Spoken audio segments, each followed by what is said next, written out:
So that just shows you what is possible if you apply simple principles. And flow state is earned, and you earn it towards what your passions and curiosities are, and you build towards it and you grow. Mastery isn't something that you just, you can get into a flow state, sure. And there's ways to do that. Simple techniques of visualization, mental preparation, your breath, all these simple things are helpful. But if you go do all those things, and we're going to be in a martial arts fight and you get into flow, but I've trained way harder, way more diligently, way more intelligent, and beat the crap out of you. Doesn't matter how much of a flow state you're in, but it has nothing to do with whether I win or if I beat that competition or lose in that competition. It's a competition with myself of how great I can be, what my limits are, and what is it that I want to build and impact here that's meaningful by my own standards. And that's really where we get into the juicy stuff, because that's when it's the long haul. It's not a sprint. Welcome to the Worth the Fight podcast, where we bring you powerful conversations surrounding the sensible and therapeutic use of psychedelics and plant medicines towards healing trauma. I'll introduce you to guests who, through their own personal journey and transformation, tell the Worth the Fight story. I'm your host, Matt Simpson, author of Worth the Fight, Acting for a Better World, a guide to spirituality, psychedelic medicines, and overcoming trauma. Thank you for listening. The next guest on the Worth the Fight podcast is Matt Belair. Matt is a fascinating man who's got loads of experience. He has an award-winning podcast, the Master Mind, Body, Spirit podcast. He's the author of The Zen Athlete. He's got experiences with mental fortitude, Zen, the pursuit of inner peace and positive living and thinking, martial arts, snowboarding, travel, neuro-linguistic programming, meditation, sports psychology, life coaching, conscious living. He's truly a thought leader doing wonderful work for our human family, putting out high vibe content and very strong physical expression as well. And it was a great honor to have this conversation with Matt. And we talked a lot about our culture, where we're heading, what's going on in the world. We hit on the coronavirus and what that means and things that we can be thinking about right now to live healthier, happier, and stronger lives for ourselves, our loved ones, circles of influence, and world. Yeah, just loads of wisdom and takeaways from a man that has been all over the world. Yeah, such an honor to have had this conversation and to share his work and his very timely work. So please enjoy this conversation. Without further ado, I give you my conversation with Matt Belair. Matt, how have psychedelics impacted your journey? Hey, Matt. Well, first of all, thanks for having me on your show. It's a first excellent question. For me, I have experimented in psychedelics, and they were very impactful at the time. I was able to do ayahuasca and mushrooms, and they're very transformative experiences. I wouldn't say all of the mushroom experiences, and there's only been a handful when I was younger, were done in the right way. And so, in short, because it's a very big question, I think that they can be absolutely transformative if done in the right intention and context. And I see like kind of two worlds happening, even in the ayahuasca and even in some of those sacred plant medicines, where people want it to be the be all end all fix. And really what from my view you're looking for is a spiritual intervention. And you can use psychedelics to instigate that and fuel that. And you could also use the God principle, force, nature, whatever, your own inner will to instigate that. And so I see actually multiple trends that a lot of people aren't talking about. I think there's a huge negative to psychedelics. I think people who struggle with mental illness are more susceptible, might have some family in that category. And it's a very real thing. And there's very high numbers for it too. And so I think that extra diligence, if you want to do that thing, who you're doing it with, why you're doing it, what's your intention, are incredibly important. And many people are viewing it and engaging in it in a weekend experience, looking for enlightenment and all these other things, which in those experiences can definitely, you get glimpses of that idea. But the hard work, the real change, the real transformation comes from your day-to-day living. And you actually don't need a psychedelic experience to know those things. You could do it through study, there is something, Jesus and the Essenes, and they talk about, 4 ways to know God. And one of them is through study. So personal development books, reading religious books, spiritual books, whatever you want, meditation, inner reflection. You can do it through, what are the other 4 ways? Study.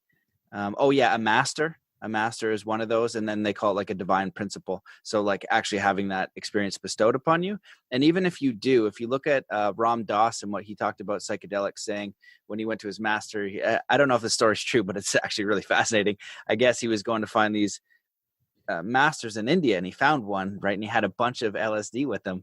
And I don't know if the story's true, but it's amazing. And a bunch of LSD with them, and apparently the master just ate it all, just like a bunch, like 50 or something. Unfazed, like, completely unfazed. Just walked it off, And so, I'm of kind of 2 minds with that psychedelics, because I know we're making great research with MAPS. I know people are treating it very seriously. I know people are having great benefits through mushrooms, through MDMA, and it's very much helping people. And I think it's when all of those settings are correct, the intention, the context, and the respect for your own healing. It's like, I'm actually just thinking of this analogy now, but it's like if you're very obese, you could go and get liposuction and it would work. But if you don't change your diet or your way of being after that experience, you're going to go right back to the person that you were before.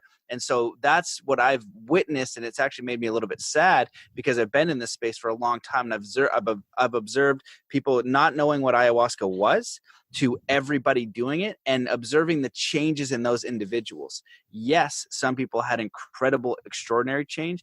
And there is a very high percentage of people who, after that experience, don't change anything. And, and they need that integration, or the transformation wasn't there. The commitment wasn't there. It was more for that, I want to go get that ride. I want to go experience that thing. Not a good or bad. Whatever anyone else wants to do with themselves, totally fine. It's just what I've observed. And when I've seen real mastery, like the Shaolin monks in China, people I very much respect, it has to come from a firm will of intention. And we have that ability with who we are, with our connection with our creator, with universe, with self. If you make that firm intention, you can get a spiritual intervention without the psychedelic at the exact same time. Wow. Mic drop. Love it. Yeah. So much to unpack there. And I just want to applaud your angle and just very mature perspective and having been in this space for some time. And, there's 2 things that really stand out there. The notion of spiritual intervention is profoundly powerful. And when we take and approach these sacred medicines and these powerful tools of transformation with deep reverence and respect, that happens. It's almost a sure bet that happens. And but it's not about the peak experience. It's about the work that we do in the valleys, the work that we do in between the lines, the work that we do in the day-to-day, finding daily practices, ways to reliably reconnect to that peak experience of enlightenment, of ecstasy, of joy, of bliss, all these amazing things that can happen from a peak experience. But nothing gets done unless we're integrating that experience. So I really appreciate that perspective, and I sense from that and you'd mentioned this or referenced this on our pre-call a few weeks back, the notion of just seeing a lot of people that aren't integrating. Why do you think people don't integrate? I think the obvious answer is that it's the hard part, but hopefully we're slowly shifting the story around these medicines. But I'd love to get your insight on that. Yeah, and you summarized that really well. You summarized what I'm trying to share very well, because when you talk about the people who have those transformative experiences, a lot of the times they're at their wit's end. They're like, you know what? I have to change something. This is going to kill me. You know what I mean? I need to stop drinking. I need to stop this addiction. I need to change my life. I'm willing to do anything. And that's that energy we need to transform. Yeah. They're ready. And then they have this powerful experience, and they do it in a great container. And that's the kick in the butt that they needed. And they do it, and it's beautiful, and it's helpful, and it's helped a lot of people. I know several elders. I know several elders who who do ayahuasca and are shamans. But also from them, a lot of this information is coming from them, people who've put on retreats for years and understanding them and what's happening, what they've witnessed happen over the last 15 years. It's incredible. And so, yes, it's a powerful tool, but a lot of what these shamans are saying is now it's getting diluted. They'll talk about marijuana a lot too. And they'll say, marijuana is one of the most abused plants there is. Yeah. Right. It's not done how we would do it or how we see it or how we respect it. And that's kind of the message there.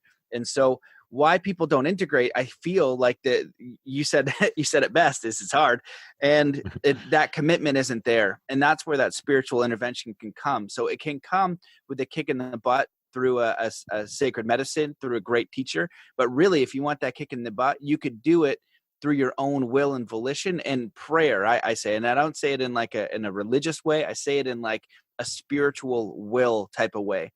Yogananda wrote the book Autobiography of a Yogi. It's a fantastic book. And Steve Jobs gave it to all of his employees.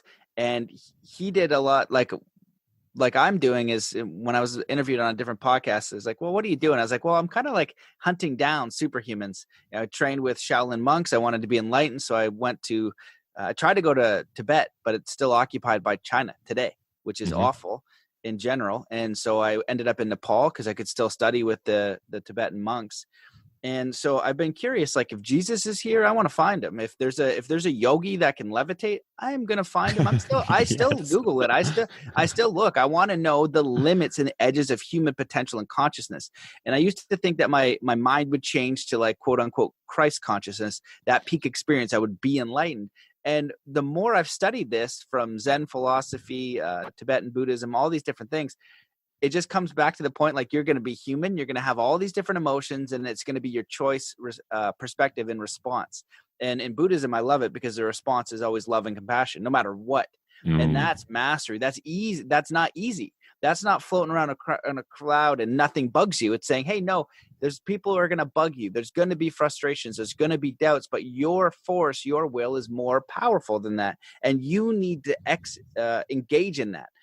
Through your conscious will. Nothing outside you can do it for you. And that kind of sucks because we want this thing we want the motivation to just happen. We want the inspiration to just happen, but it's the action and it's the will. And so in the Autobiography of a Yogi, he wrote a follow-up book called Scientific Affirmations, which is very small. It's a fantastic book. And he basically says the reason why your affirmations don't work is because you don't put any spiritual will behind them. You say, oh, I'd like this thing to happen. And since we're electromagnetic beings and we're in a quantum universe, and that spiritual will is your connection to God's spirit, the universe, and all these different things. You make that request of your affirmation and it's like 0.01. I'd like to lose weight. But I don't want to do anything for it. I don't want to think about it. I don't want to try. And I definitely don't want to run or change my diet. It's like, well, it's like universe is looking at you. He's like, well, the universe is like, you can do this 100%. You can do anything you set your mind to, and we will help you and work for you. But you actually need to do something. So how bad do you want it? And so if you imagine that people say their affirmations with that kind of energy, and then you think about the flip side of what has happened when mothers have had their cars tipped over in an accident and they're on fire and their children are dying. There's accounts of this, mothers lifting cars and trucks that they have no business doing to get their child out. That's spiritual will. That is decision. That is intention, integrity, and just doing it. And so for those things that we want to do, and we need to add that will. We need to have a genuine ask. We need to do something. If you're so depressed and anxious and your mind is all frigged up, and I know that you work with military people, and I really respect that because I can't imagine the psychology that would go with that, the trauma. There's a interesting, what's that movie where they work on like The Men Who Stare at Goats? There it is. Okay. And so in studying that, what they talked about at the very beginning of the movie is how that in war, they would shoot above their head because nobody wanted to kill another person. That's just our natural nature. And so when you're exposed to things that are unnatural for human nature, it really takes a toll on you. Those feelings, those emotions, those memories are really strong. And so your healing and your understanding and your wanting to move a new way needs to be equally strong. And it's hard to find that faith from the darkness that there is goodness. There's something out there helping me. It's a challenging space that I have such compassion for people being in. And from what I understand about my studies in spirituality and God and the universe, and however you want to frame that, is that there is a force, but you need to engage in it. So if all you do is go for a walk in nature every single day and pray and ask and will and say, give me some guidance, bring me a teacher. What is it that I can do? Start just doing basic things, just walks every day, running, getting in nature. Like that is paramount, because nature has a resonance to it. And it's that will, we need to ask, like, I have a family that really struggles with alcohol. We have a problem with that in our family. And, it has to get to the point where they want to make the change. You can't make it for them. And you look with compassion at what they go through, but it has to be that has to come from them. And so if they can get to that point of engaging in that spiritual will and asking, and then just doing anything and just keep doing anything and keep setting your intention, you're going to start to move the needle. Is it going to be easy? No. Is it going to be immediate? No. Is it going to be like, and that's why people want the psychedelic and ayahuasca, because they want it to take it all away. And then the next day it's not there. That's not the way it works. What it does is open up a gateway and a door for the inspiration of what's now possible, knowing that it isn't crippling you, that it isn't the rest of your life, knowing that you can engage in a principle where you do overcome it. It will still be there, but you'll have a new perspective, and you'll be able to build something new, and you'll be able to take that experience and work with it. And in alchemy, the study of alchemy is very ancient, and a lot of people think it's turning lead to gold. Well, that's actually emotional alchemy. It's turning, like when somebody flips you the bird, you know what I mean? You're like, rather than saying F you and like tailgating them and screaming, you take that anger that you might have emotionally felt and you transform it into maybe compassion. Now, is this an easy practice? No, it is not. So imagine somebody dealing with really deep trauma. That would be a mastery level to do. And so to kind of wrap this up, I'll share with you an example that might help. When I was at a ayahuasca ceremony, there was a person that came and he said, the shaman asked, how was that for you? And he's like, terrible, awful. Next day, terrible, awful, ruthless.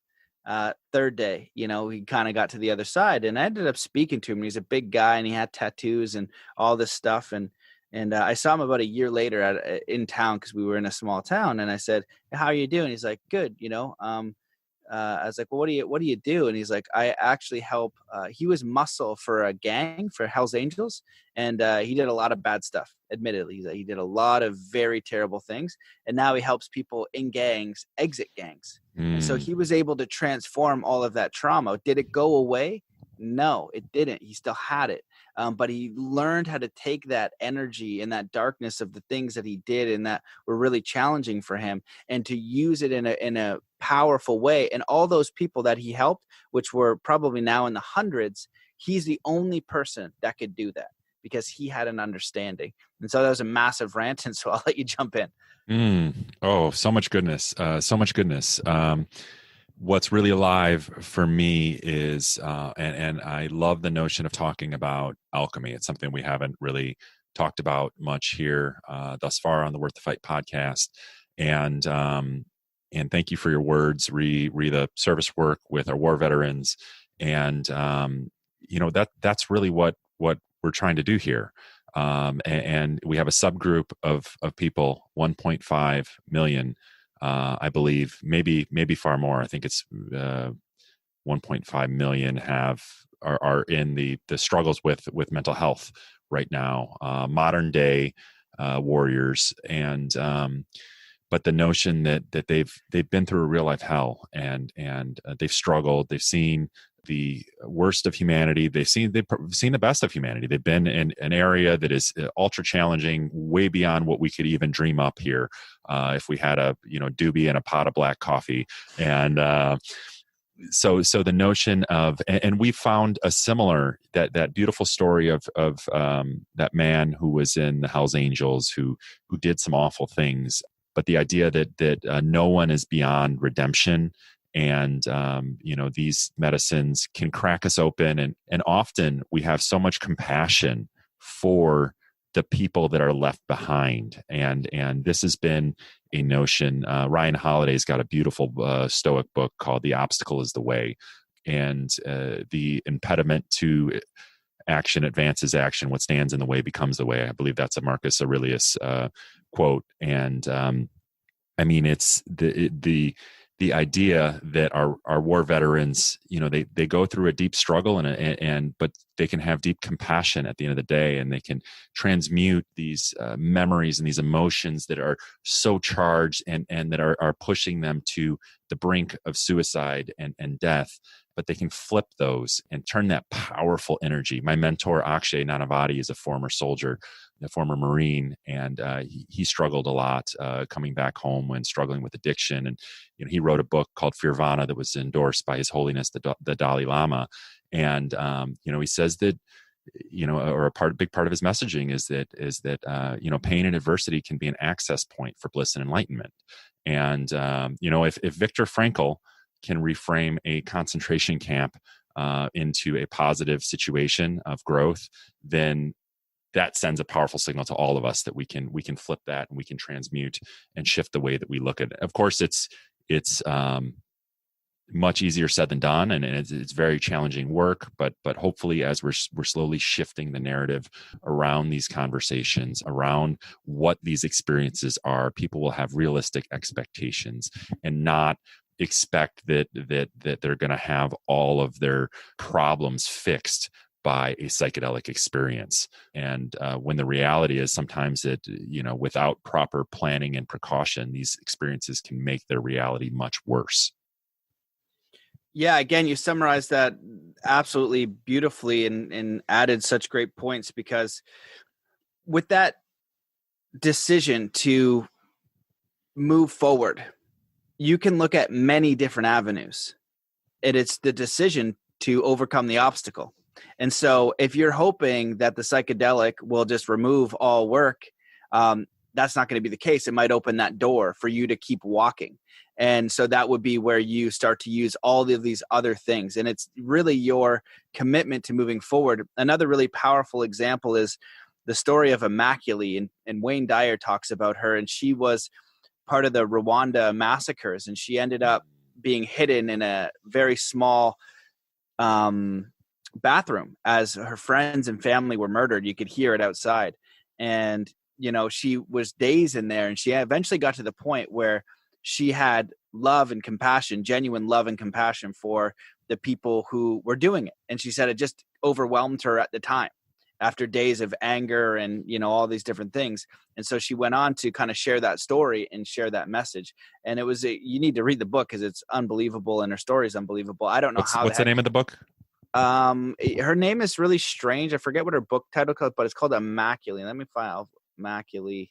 And her last name is really complicated also. So we'll put it in left to tell. Immaculée Ilibagiza. I can't even pronounce it, but it's an amazing story, and I recommend people, just for reference point. And so the one quote that I think is very helpful is that the Buddha said, "No one in the universe deserves your love and compassion as much as you." And I think that that's what a lot of people who are considering suicide are in. They're in this weight of their own mind just torturing them. And just remembering love and compassion and understanding that, humans aren't perfect, and we can evolve, we can grow. And if you're in a very challenging space, just simple things about, like I said, getting outside in nature. Who are you? What do you want to do? How could you help? And so maybe each and every day, it's not about you. How could you go out and help someone? What's anything you could do? And so every single day, if you're hating yourself, if you're anxious, if you're depressed, if you feel like you're worthless, if you feel like you want to end your life, say, you know what? Today, I'm going to go do 3 kind acts. I'm going to go out of my way to do them, and I'm not going to tell anyone. And I learned that from one of my Native American teachers, David Lombert Senepas, a very fascinating person. And we went to the Parliament of World Religions, and he spoke there. And one of the things he said is, I watched 70 of you. I stood outside. I watched 70 people in suits and collars walk past the homeless people. And David was the only one who talked to them.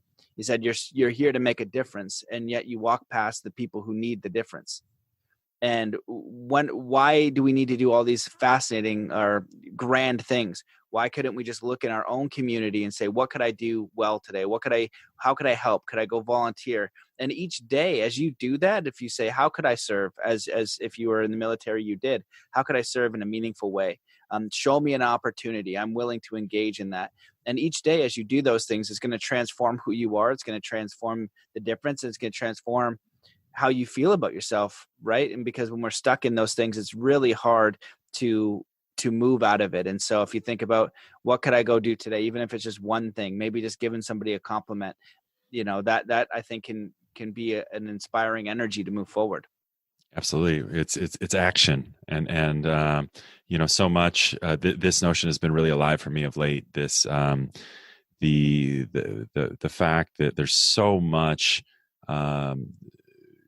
teachings out there that are abstract and they're not actionable, and those can be very destructive. I'm hearing that more and more, and really waking up to the notion of it's all bullshit unless there's action, and unless there's love for your fellow man and fellow woman, and that almost maybe even in time that some of these things that we call that others might pass for teachings might even be looked at as neurosis, of just more ways to fucking confuse people. And we're in a tough time with what's going on in the world, and it's about action. Period. The rest is just bullshit. So I appreciate that that actionable tip that you'd mentioned about the 3 kind acts, and I know on my journey when I shifted towards service, that was the best medicine that I could ever get. And, it's my menial problems just kind of fell to the wayside. And there's all sorts of amazing science with the value of altruism and the helper high that we get. And it's real, it's alive. And, something else was really landed, the idea of PTSD and people struggling. And I had Stephen Kotler on the show, episode number 15, and he had talked about how flow is the opposite of PTSD. And I thought that was really, really an interesting notion to think about. And I know after reading most of your book, The Zen Athlete, which we'll be talking about a little bit later on, that you are really into flow and have that similar fascination with Stephen Kotler's work. And what are your favorite flow hacks? What are your favorite ways to get into flow? And how can people find more flow in their life? Well, it's a great question. I just wanted to kind of touch on your summary there because I feel like it was important. In the work of Dr. Joe Dispenza, I also did his workshops, and he's making really great progress in understanding how the mind can heal the body. And when we're in depression, we're in anxiety, we're releasing certain chemicals, and we get addicted to those chemicals. And so if we can switch up those chemicals by our actions, it's going to have less of a grip on us. The challenge is doing that initial thing. It's the Newton's first law of motion. An object at rest stays at rest. An object in motion stays in motion. And people feel terrible about themselves because they are not being in integrity with who they want to be. They want to do this. They're not earning it. They're like, I feel out of integrity because I'm overweight and I'm depressed and I hate my life. It's like, okay, great. What do you want to do about it? Right? You just have to start thinking and engaging in that. And if you can do just a little bit, just the smallest thing, maybe journal, maybe just go out for a walk, and walking will change your life. If you're depressed, I raised my hand too, man. Tell your story about that. Yeah. No, go ahead. Yeah, just walking, just that alone, it just changes your physiology. It'll just change, like it's the most basic thing. Walk in nature. If you can just do that, you'll be amazed at what it can do. If you just do that one thing, I'm so depressed, I hate myself, everything. Just go for one walk and think about, and it's always in your own mind. It's because you're here thinking about you, the little I, you know what I mean? Matt and his own problems and this, and they could be real and they could be valid and they're probably all those things and justified.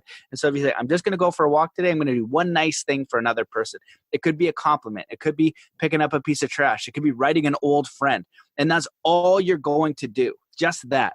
That's going to shift the energetic weight of the experience you're having now. And the flow state story by Stephen Kotler is very fascinating because that, he had Lyme disease.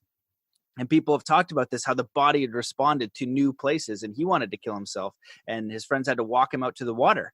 And when he walked out to the water, all of a sudden, he just got up on the surfboard, and he was like, what the heck is this? And had this transcendent experience. And so that was using nature. Nature is so important. If you're near water, go near water, and, just pray every single day. And my Native American friend, David Lombert, had, his wife had Lyme. And that was one of the things he told her to do. And she didn't understand it, but she started doing it over time, just going to the water, doing that each and every day. And it does make a difference, these simple things, to kind of just get out from that rut, because you're creating new neurochemicals. You're breaking that chain. It's the initial reaction that's the hardest thing. So just go for a walk, do one kind act, think about someone else, and then have integrity with yourself. Start asking yourself, what is it that I want to do? Who am I? And just do one thing that's in alignment from that, just one tiny action, and you're going to begin changing your state of being. It's because a lot of time when I've worked with people with depression and anxiety, they feel like they've lost control. They forgot who they were. They have no connection to themselves. And it's a process, just one step at a time. Beautifully said. Beautifully said. So did you want to talk about walking? Yeah, the walking has been such a powerful tool. It's another action-based, getting off your butt, going out, and it's been such an integral part for my creativity and, these last 5 years and writing my book. And I find really good ideas, and it counts for something. I'm a big believer of, it's find what works for you and do that. And I'm kind of on a warpath against dogma, and the idea that things have to be a certain way or you do that. No, it's like, just do you, but fucking do it. And and that's been something that is a way to move this big body of mine, and also get some ideas. I'm also out in nature.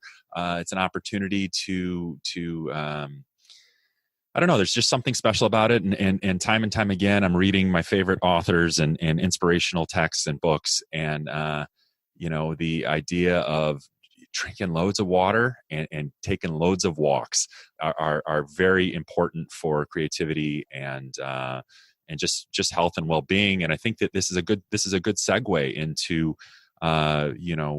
what's going on in our world right now. And I think that we'd be remiss to not address really the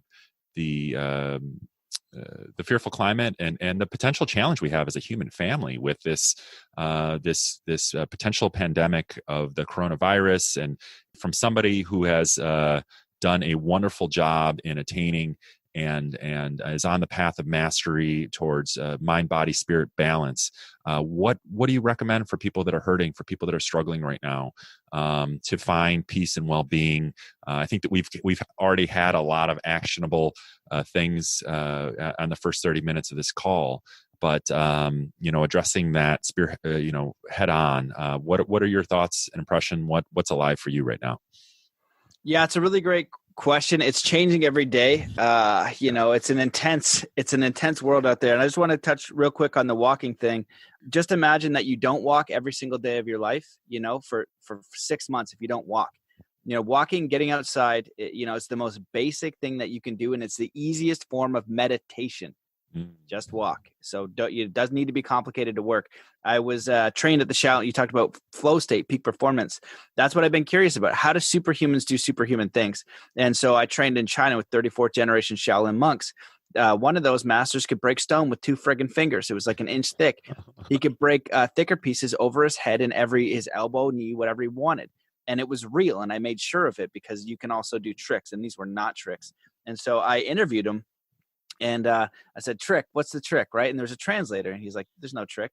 And I was like, come on, what's the trick? Like, do you break the stone a little bit? Is it trick stone? Like, what's the trick? No trick. Third time, he knows what I'm saying this time, because I keep saying the same thing, because I needed to know if this was real, because this is unbelievable. When you say, I held the stone in my hands. It's unbelievable. It is not possible. And so I needed to know he didn't do something. And so he just started slamming his fingers down on the desk, and he said years. It was years of Qigong, poking a tree. Outside the academy, there's dent holes from poking trees, and then years of so that's hard qigong, and qigong is like meditation practice, moving the energy, understanding the energy of the body, meditation, focus really is what it is. So years of doing that. Those are not complicated things, but who is going to go do that for that long? Who's going to go poke a tree for hours a day, commit their life to that, and then that kind of attention. And so that just shows you what is possible if you apply simple principles. And flow state is earned, and you earn it towards what your passions and curiosities are, and you build towards it, and you grow. Mastery isn't something that you just, you can get into a flow state, sure. And there's ways to do that, simple techniques of visualization, mental preparation, your breath, all these simple things are helpful. But if you go do all those things, and we're going to be in a martial arts fight and you get into flow, but I've trained way harder, way more diligently, way more intelligent, and beat the crap out of you. Doesn't matter how much of a flow state you're in, but it has nothing to do with whether I win or if I beat that competition or lose in that competition. It's a competition with myself of how great I can be, what my limits are, and what is it that I want to build and impact here that's meaningful by my own standards. And that's really we get into the juicy stuff, because that's when it's the long haul. It's not a sprint. I think a lot of people think flow state is a sprint. It's not. It's a marathon. And you have certain successes and certain experiences along the way of that long experience. And if you can get to the place where you have genuine fulfillment, joy, happiness, gratitude for where you are in the process, with enthusiasm for where you're going to go, because there's always another thing. Oh, when I'm not depressed, then I'll be okay. Oh, when I get a job that makes this money, then I'll be happy and content. Oh, when I get this thing, then I'll be happy and content. If you have that with anything, there will always be a different thing. And this is this is what we talk about in Zen principles, is incredibly challenging to do. But one of the coaching clients I had recently, I just said, because he's a younger guy and he wants to grow and he wants to do good things, and all of those are fantastic. But I'm telling him it takes time. Right. And he's like, your coaching's really grounded. I was like, yeah, man, if you want to run a marathon, like my buddy training for a triathlon, he's like at 3 years now to go run one. He's older. It's taken him a little bit of time. He has a full-time job, but he's going to get there, right? He couldn't do it the first year. He would have friggin' drowned in the swim. And so it's a longer process. And so, what I said to him, I was like, okay, you have nothing to, we need to get to these places. Like, let's just do a thought experiment. Let's just say right now you lose the use of your legs through something, and you're also blind, right? Imagine you're that way for 10 years. Now, on 10 years, I'm going to come in like a genie, and I'm going to like, poof, you have your sight back, you have your legs back. How grateful, enthusiastic, excited, and joyous would you be at that time? You would lose your mind. Be like, yes, my legs are back. I can see things. Oh my God, this is the most incredible thing ever. And we always have those things, but then we take them for granted. And so how do we remind ourselves to celebrate these simple things? How do we remind ourselves to celebrate life as it is, simply, with no peak state experience, no bonus, no nothing, just existing as it is? And that's where I see the balance of these two worlds, where in the Zen world that talks about being enough now, wherever you are, incomplete, damaged, broken, confused, right? Of course you're confused. Nobody has any idea what's going on here. Nobody has any idea. You could study one type of tree for your whole entire life and have a generation of people study that tree. You barely know anything about that tree. And you know what I mean? And then you get into quantum physics, and that's when things disappear and reappear. So we have no idea what's going on. Life is a mystery. But what we do know is our intentions. And we're observing these different things that are happening in our world and in our life. And so if we can kind of quiet down that internal dialogue, that teleprompter in our mind, just still it, get clear on who we are and what we want to do, celebrate life for what we have, get really grateful and say, I'm going to own my empowerment. What's important for me to create and build here? What would I like to do? How could I help? How could I serve others? And engage in this spiritual force. I've seen it time and time and time and time again through people who've been on my podcast and people that I've coached, and watching this spiritual force through healing, through trauma, through all these different things on these basic principles. First, journal every single day. Write down what you want. Full stop. No exit. You journal every single day. If you don't know how, I don't care. Write things down. Write down what you did. But if you want a starting point, 3 things you're grateful for, 3 things that you want to ask spirit for. Then write, my life is ideal when. What am I passionate about? How good was today? If you're depressed, write down what is one thing that I'm proud of each day. and write something down. If you don't do anything that you're proud of, you're probably not going to feel good if you do that for 6 months, right? What's one thing that you've done today that you're proud of? So next to, if you didn't, just say, I reached out to a friend and I told him he was awesome. That's great. That's an act of kindness. You did something. You can feel good about that. You're going to feel that emotion. So you got to journal every single day, write that down. And the second thing is to like engage in that spiritual principle. So engaging in your own will, as in the action. You just have to do something in the unknown. You're not going to know what it is. You just start taking action towards those things. Maybe you get a book, right? Maybe you go see a coach. Maybe you do anything, but you have to just take that action. And what I've observed is with this consistent filtering process of this consistent asking what you want, taking one simple action, you're going to end up getting there. But then if you want to add the flow state, peak performance, everything I've learned from the Shaolin monks, just visualize where you want to go. Each and every day you're just visualizing and trying to get clear. At first, it's not going to be clear. It's going to, because you never thought about it.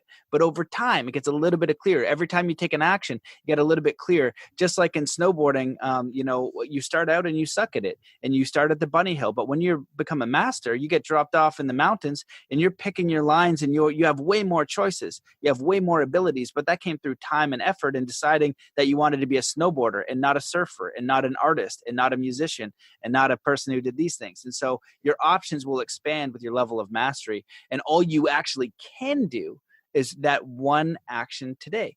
And so with this kid who's looking where he wants to go, all he can do is what he can do today, right? And if he can be joyous and vibrant and excited and full of gratitude for who he is and all the little things and, experience it in joy, then that's amazing level of mastery. Do most people do that? No. Do I do that? Not really. Sometimes I burst because I remind myself when I set up systems. So I'm like, all right, and I'll throw on some music and I'll just celebrate things. I can see my legs move and I literally get so excited about it. I generate an intense amount of emotion and happiness because I am genuinely happy. I love my legs, man. I love skateboarding and walking and be able to pick up my daughter. These are amazing things. If I couldn't see her face, that would crush me on the other side. And it's the most beautiful thing. And so it's recognizing that because it's true.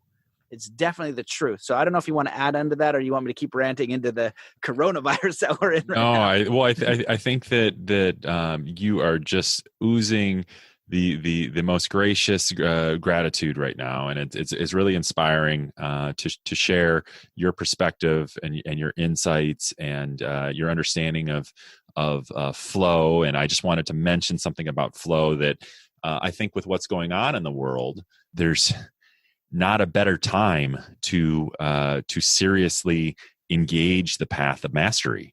Tomorrow's not promised. It isn't. It really isn't. And we don't know what the future holds. And we've talked about this on many episodes. But the allure to flow, and I write about this in Worth the Fight. It's not about the psychedelic experience. It's not. It's about how are we getting into flow. But the idea that flow, meditation, and I believe these psychedelic experiences are all exponential technologies for the mind. And Kotler's research and that comes out of Stealing Fire is in flow, we're massively leveling up our creativity, potentially as high as having spikes of 400 to 700% more creative in a flow state. There's a McKinsey study that showed that executives in flow are 500% more productive in flow states than executives out of flow. And I think there was DARPA studies that showed that snipers and radio operators learned 430 to 460% more efficiently while in flow. These are massively disruptive numbers that can be used. Flow is a neutral tool. It's a technology for the mind that can be used for whatever we set our heart on, whatever we set. And you'd said that a moment ago, that power of intention. And I think that those notions became there's an invitation for people to engage in. Of course, and I believe personally that those extremely disruptive numbers are the same numbers as to why somebody who is mired in chronic PTSD for 17 years and can have a few psychedelic experiences like in the MAPS trials, and those numbers are the numbers that are getting them out of their own mental prison that they've set up. But in the same degree to which people are healing with these medicines to get out of their mental prison, there's normal Joe Schmoes can also use these very disruptive numbers to live healthier, happier, and stronger lives for humankind. The path of mastery is not for the faint of heart, but right now, with what's going on in the world, hey, dig in. Tomorrow's not promised, and you have today. And again, thank you for graciously exemplifying that being present and being grateful for the blessings that you have in your life. And I think that's the secret. Gratitude's a superpower for the world that we're shifting into right now. Mm-hmm.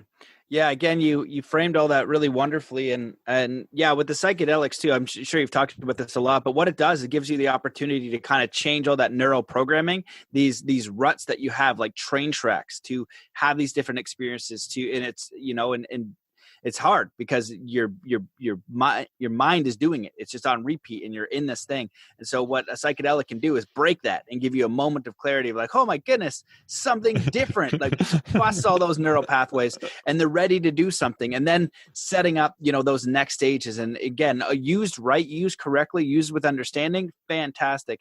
And Alan Watts talks about it as well too. He just says, once you psychedelics are like ringing the doorbell or something, once the door is open, you don't have to keep taking them. And from my journey, I've stopped, and that's been my own choice because I'm going down different avenues of mastery. I've stopped a few years ago because it's for me about integrating. I was having the same messages, the same understanding, and I felt like it was getting to the point of indulgence, and some people feel like it's important to continue to do, and they feel like they're getting more upgrades, and they maybe I'm missing out. I don't know anything. They're doing that. They're doing them, and they're doing them. Yeah. What Yeah. I mean. And so all the power to them. Please let me know what you've reported. And that kind of brings me to some of the ideas of like an empowered or an enlightened earth and an enlightened human being. For me, there's several principles, but the first one is you take responsibility for everything in your life. Every situation, every single thing. If you don't take responsibility for it, you can't change it because it'll be an external force's fault. Right? Just like in a basketball, we're talking about flow state, the wave was wrong or this and that. You got to take responsibility for everything, or you're not going to adapt and grow and change. Failure is not bad. Failure is just a part of it. Trauma and all that is not necessarily bad. It maybe shows you that that's a different choice that you want to make. So how are you going to adapt now? And then the second thing is an enlightened person, I think, is not thinking about what I can get. It's like, what can I give? How can I help? And when we think about that on a planetary scale, it changes the entire thing. And so one of the impediments to that is fear. And so now we're in this coronavirus thing. I will preface this with saying, I have no idea what's going on. Could this be the most deadly virus of all the world and everybody dies immediate, horrible deaths? Maybe. I have no idea. But I have done research, and I do have, people that have been on my podcast. I had a physicist just sent me a report from one of the head German doctors. And so let's not even go into what that says now. But what I'm looking at is how are people reacting? We do, this better than me. If you are in a panic situation or a crisis, panic and fear are not helpful. Panic and fear will end up causing more damage and challenge and throw it all to shit. The people who are the trained workers, they stay cool even though chaos is all around them. So that's important for the individual to understand. The second point with this thing is to look at the statistics. You gotta do your own research. Look at the numbers. We can so easily get caught in fear, and fear is a virus. People are so afraid. There are studies and cases of people dying from gunshots to like their calf because they thought they were going to die, and people who refuse to die and have miraculous healings through their belief. And so as fear weakens the immune system, right? Hope, positivity, joy, meditation, empowerment, all of those things, they increase the probability of your healing. And Dr. Joe Dispenza, Dr. Bruce Lipton, they have fantastic research on this. But if you're not at that level of mastery, you're going to be afraid. So what can you do? Well, you can take 3 deep breaths and you can start setting your intention. When I started looking into this stuff myself, I think I was probably 18 or 19. I was like, oh shoot. I was like, well, I knew I could influence my body, but I was like, can I heal it like of anything? I don't know if I can, but what I can tell you is that I'm 35. And since that day, I was sick like 2 times. And both of those times is because I drank a bunch of alcohol for a long period of time because I was a snowboarder and whistler and I haven't always made the greatest choices. And I drank a lot of days in a row. And then at the end, I was sick for like a day. And then I was able to get it away. And all I do is as it's happening, if somebody's going to get the flu, what do they say? Oh, I am getting X disease. 1 or 2 days later, they get X disease. Then they say it will last for this duration of time. It lasts for that duration of time. How many times a year do you get it? 1 to 3 times. How many times do you get it? 1 to 3 times. Like they're putting spells on themselves. Yeah. What do we know about people who have had miraculous healings? Look at, again, Dr. Joe Dispenza, Dr. Bruce Lipton, many people on my podcast with miraculous healings. It started with the decision. I'm going to heal myself. I can do this, regardless of what the doctors have said. The doctors have told you this, and they say, I'm going to heal themselves. That was step 1. They made that firm decision. They're working and engaging with that principle. Like I said, of anybody doing anything, what is it that you want? Take action, engage in that spiritual principle, that God force, nature, universe. I'm not a religious person, because I've studied religions and I think that they're different stories. You can't pick one story, but what they're, in my view anyway, whatever you believe, that's totally up to you. Do your thing. If it helps, it helps. My point is that they're all pointing to one thing, this thing greater than themselves, this power, God. I don't think it's a bearded guy. I don't think it's whatever the Muslims believe. I don't think it's any, it could be all of those things are nothing. All I think is that everybody put faith in that higher power, that thing beyond them, that thing.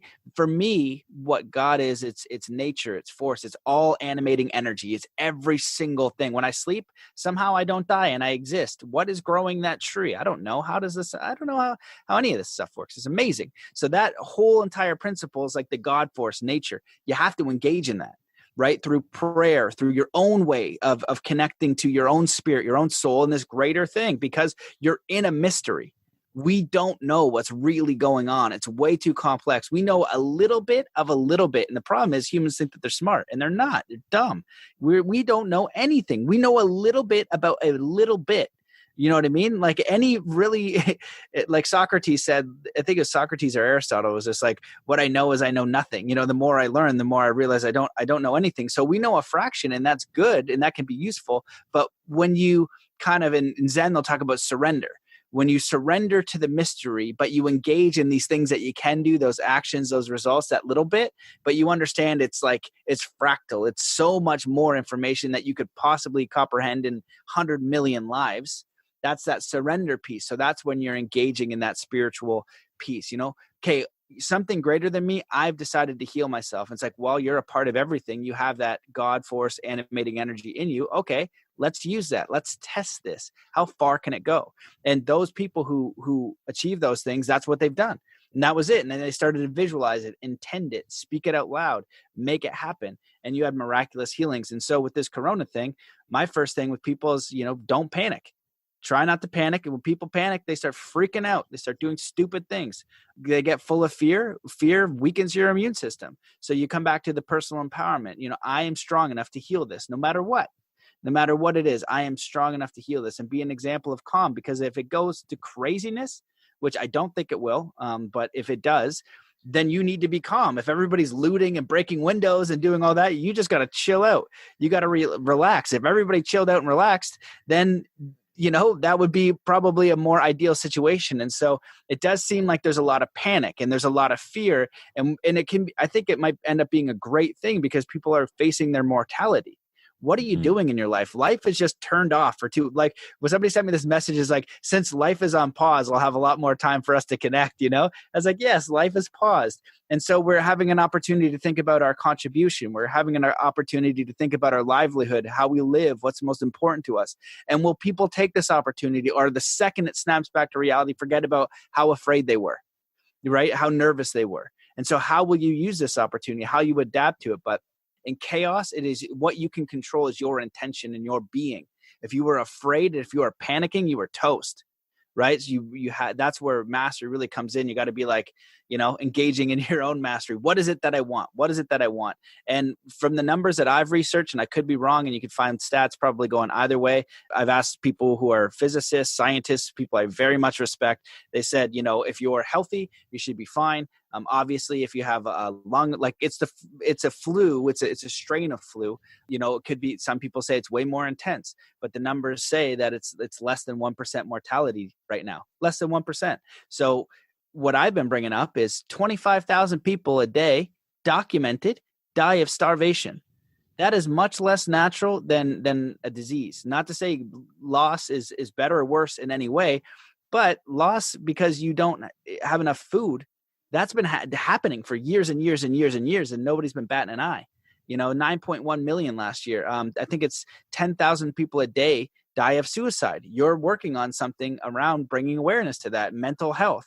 These are issues that face every day. But what's happening is we've promoted this panic of saying, holy crap. I've seen numbers saying that, 150 million, right? But this was my friend who's a doctor in Toronto. And I said, buddy, remove his name. That's the worst case scenario. You said if 100% of the people, it's predicted 30 to 70% of the people will get it. And I think even that number's high because I've asked other doctors and people have different opinions. He's a medical doctor, but I also know several other medical doctors who say, you know what, like this is really hyped up, and then they show like the flu deaths versus what's happening here. And then they said, where are these measurements coming from? All this is like, is it real? And should some people be nervous?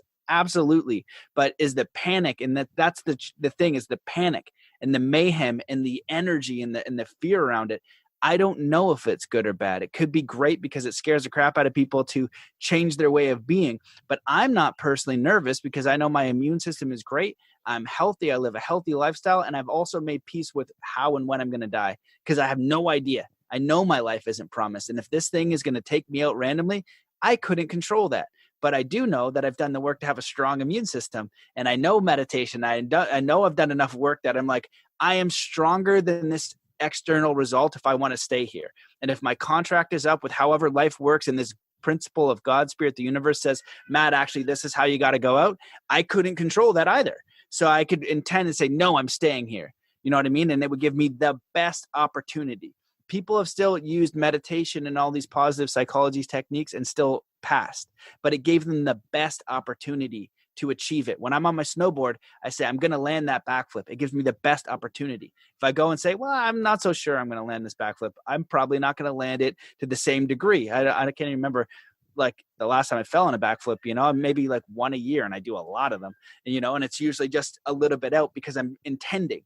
So everybody gets it around me. The worst case scenario happens. I can heal my body. I'm going to be a beacon of strength and empowerment. I'm going to remind people that they are strong enough to heal themselves of whatever they want. People have healed themselves of way worse things than the flu. Now, will people die? Yes. They've already showed many, many deaths. And could it kill everybody in the world? Yes, because I have no idea anything, really. I've done a bit of research. But from what I can see, my concern is the panic. And how people are forgetting their own power. They're saying, oh, this thing's going to kill me. I don't believe that. I don't think that. That's not my root being. My root being is saying I am more powerful than this. My concern is the children, but I guess the children are okay. They have a natural immunity from what I read. That's wonderful. That's wonderful to hear. Yeah, I've heard that as well. That was on Harvard. That was on the Harvard medical site. And so I read that because I was concerned because I have a daughter. She's 6 months. That scares the shit out of me. I was up sweating one of those nights through fear because not for me, but for her. Is she safe?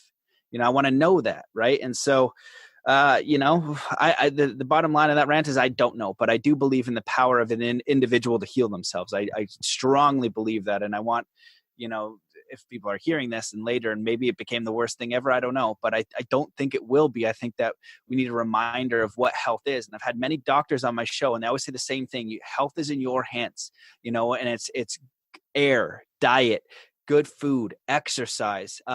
Decrease stress. If you have a lot of stress, you're probably going to be more susceptible to disease, And so all of those factors, now we can look at that and say, are we living a healthy lifestyle? Are we stressed out to the nines? What can we do to change? How can we collaborate? How can we use this as an opportunity to grow as a species? How do we now look at these huge problems on the planet like starvation, 25,000 people a day? So these numbers, I think, worldwide, what was it? How many people have died so far? I can't remember, but I think it's still less than starvation in one day. So since it's been going on for 50 days, whatever 50 times 25 is, that's how many people have died through starvation versus this thing. And those numbers, they smash it. And so why is one life worth more than another? right? Why is it because these people don't have the internet? They can't put out a tweet saying we're dying of starvation. No one's looking at it. And so for me, these are things I've looked at my whole life because they didn't make any sense. War never made any sense to me. And because why would we kill each other in mass numbers? And that's okay. And starvation never made any sense to me, because how can we have all these millionaires and now billionaires, but we can't feed a group of people rice or put in the things that they need to live and thrive? And then you get into a whole rabbit hole of conspiracies, which I've gone down each of them. And what it seems to me as an overview is that there's powerful people that have a lot of influence in this world. The people can join together and overcome any of that limitation, but we're too distracted to do anything.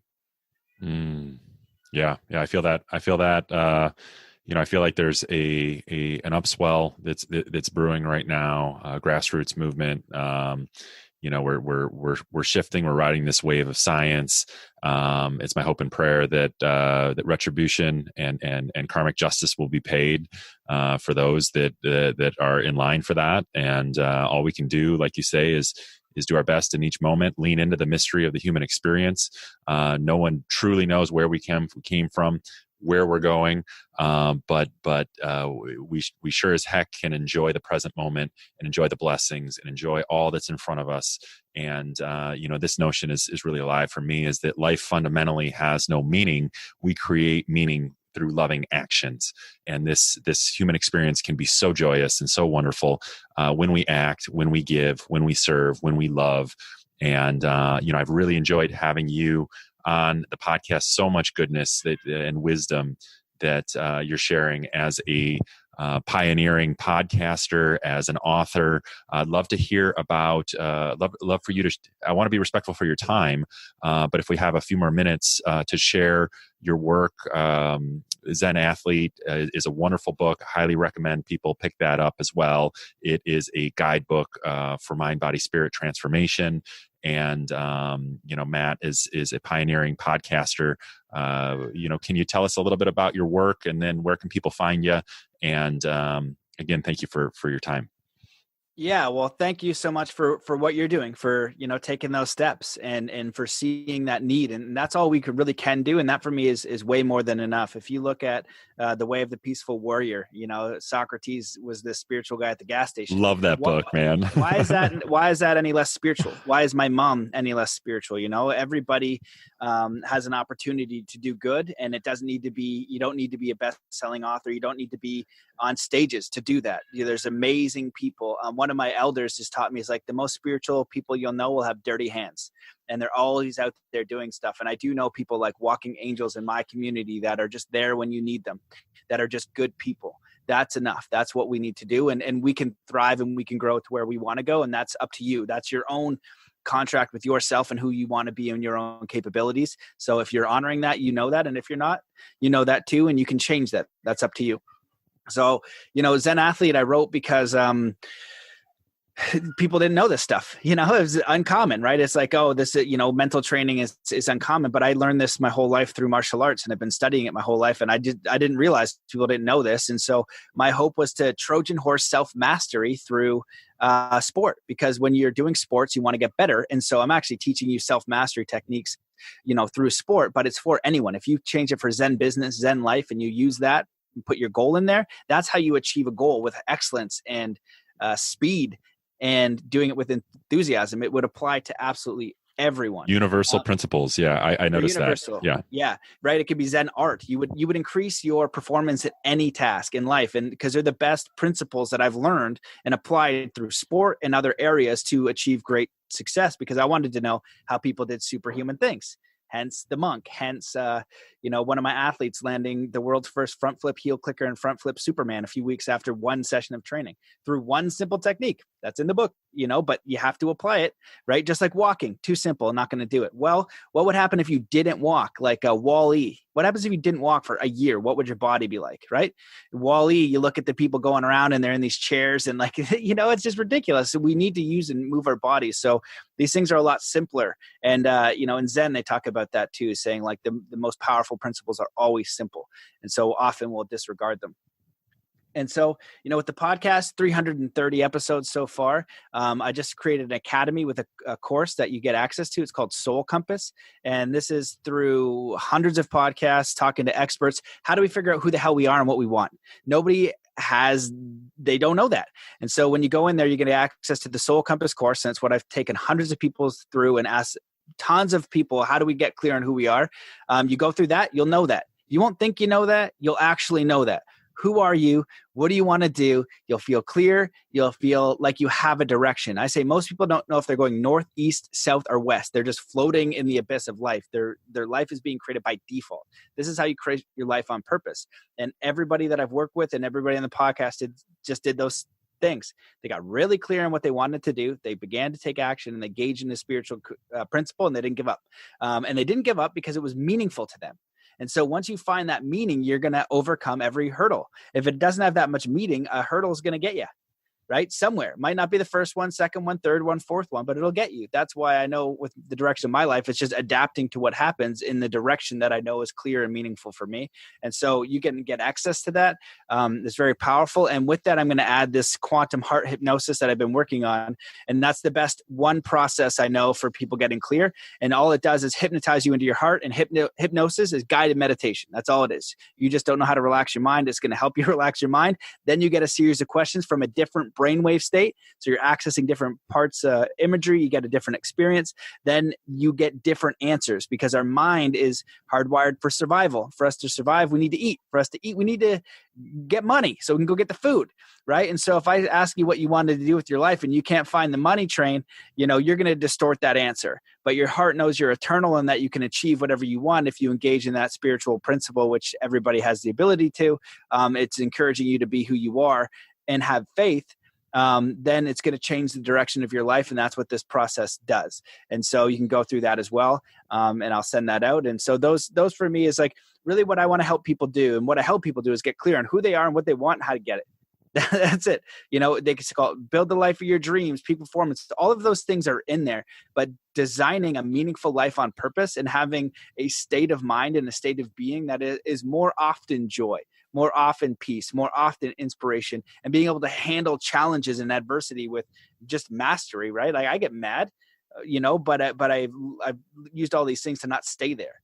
Mostly my life is like that. And so, I hope I get to the space where I'm, they call it Christ consciousness or ascended all these things, I try those and test to see if it works. I'd love to get there, but I don't know if I will. I think it's engaging in my humanness, and I get upset don't stay there that long because I can view it from a third party. Like this isn't useful. Right. But that's a part of life. If a family member dies, you will feel sad. That's not enlightenment. You will feel sad because you are engaging in the human experience and that's a part of it. And so when you're able to discern these things, get clear on what you want, do something meaningful, you're going to be in states of joy, inspiration, courage, faith more often. And that's it. Wonderful. Wonderful. Thank you so much for the share. Thank you so much for your time. Thank you for your very strong expression. And, I've really, enjoyed connecting with you and having this conversation. And there's so many useful, pragmatic, actionable tips, techniques, tools that you've graciously offered to my growing audience. And, again, wonderful to connect with you and look forward to the next one. And thank you so much again for your time. Well, I appreciate you, Matt. And I just wanted to share with everybody, support Matt. These podcasts are a ton of time to make. It takes a lot of commitment. Matt's doing it in a genuine way to help. And so support a show, leave a review, share it around. That's super helpful, but you're doing this in a genuine way. And what your intention is amazing. And I commend you for that. So stay on the path, and anything I can do to support you, let me know. And if people want the Zen Athlete book and that guided meditation, they can have it for free for your audience. Just go to mattbelair.com /masters-of-flow. And they can get the ebook, and they can also get that guided meditation to help them. And you're one of the people out there. One of the challenges I see in this space is a lot of people just getting into it because they see a market now.